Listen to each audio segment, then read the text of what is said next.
hope that you are well. Thank you so much for joining me today where we are going to explore air pressure. And to do that, we're going to use a couple qualities of water to help us out. Now, water is hydrophilic. If you remember when we made the compass, we talked about this some then.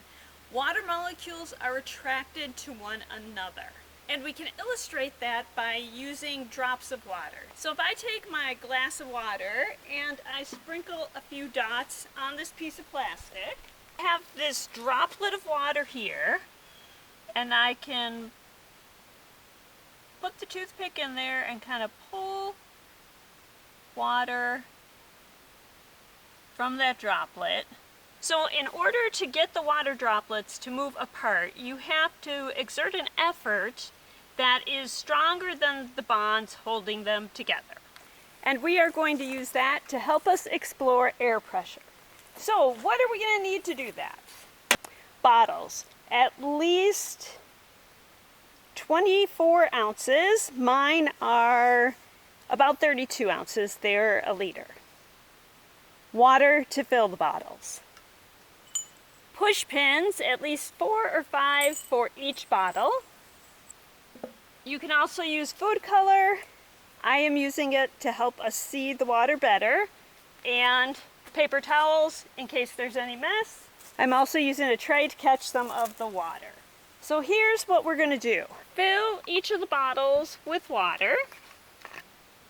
After you fill the bottles with water, add a couple drops of food color if you are using it.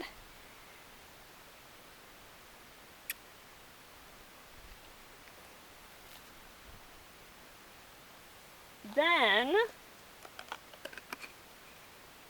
close the bottle as tightly as you can.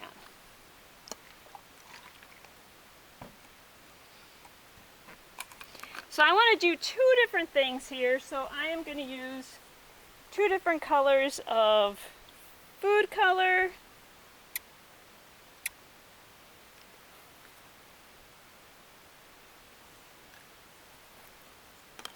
I'm going to close that lid as tightly as I can. We are going to use this one first. Now we're going to take the push pins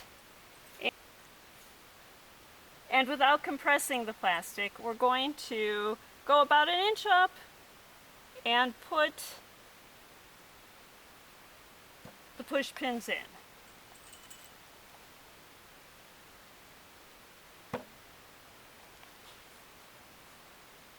So what do you think is going to happen if we pull a push pin out? That's what we're going to find out here. So let's pull out the first push pin.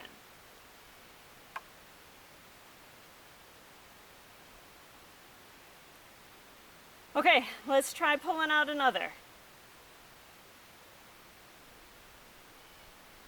And we want to do that without pressing on the plastic. So let's try pulling out another.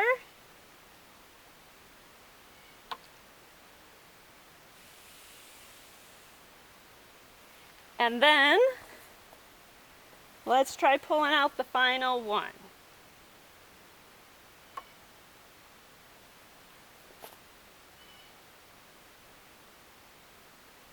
So we did have a couple drops of water come out as I pressed down on the top of the water bottle, but we don't have a stream of water coming out anywhere.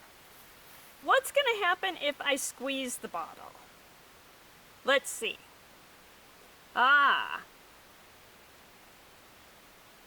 So now we have a stream of water coming out. So we already talked about the fact that water is hydrophilic and it likes to stick together.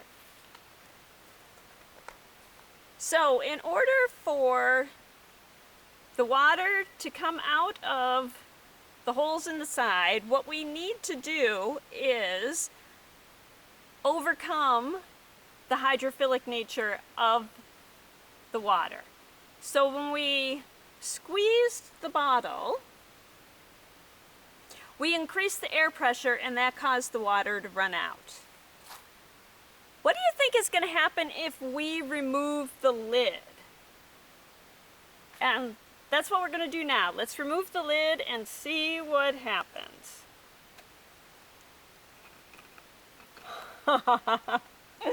Okay. When I took the lid off, the water is now coming out of the bottle. So let me set that aside and we'll talk about why that happened. Water molecules like to stick together, and we need to apply enough effort to the bottle to overcome the force of the water molecules holding on to other water molecules. When we press the bottle, we increase the air pressure, and that caused the water to run out. When we remove the lid, the air pressure from the outside is always pressing in on the bottle. So we tend to think of air as nothing, really.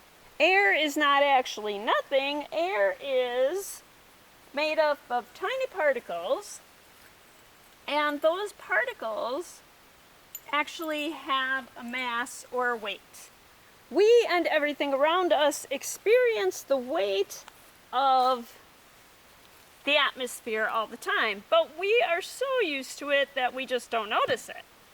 So you will notice it if you drive or ride up a large hill or a mountain. As you go higher, fewer layers of the air are pressing on you, so the air inside your eardrum remains at the pressure it was at when you were lower down. And you still feel that pressure in your ear until your ear pops. We're going to do this a little differently this time. We've got the 4 pins in the bottom, and I put a pin up in the top. So we are going to start pulling out the pins again. So there's that one. I'm going to pull the top one out also. So now the top one is allowing air in, the air pressure is increasing, and the water is able to come out of the bottom as well. And if I put the pin back in, it stops. So let's try removing a couple more of these pins at the bottom. Now we're going to do it with 2 of them this time.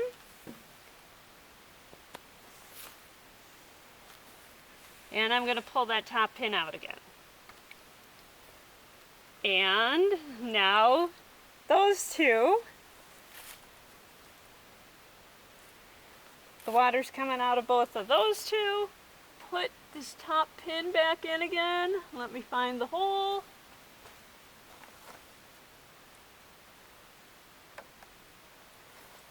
We're going to pull out the final 2 pins. I am going to move the table,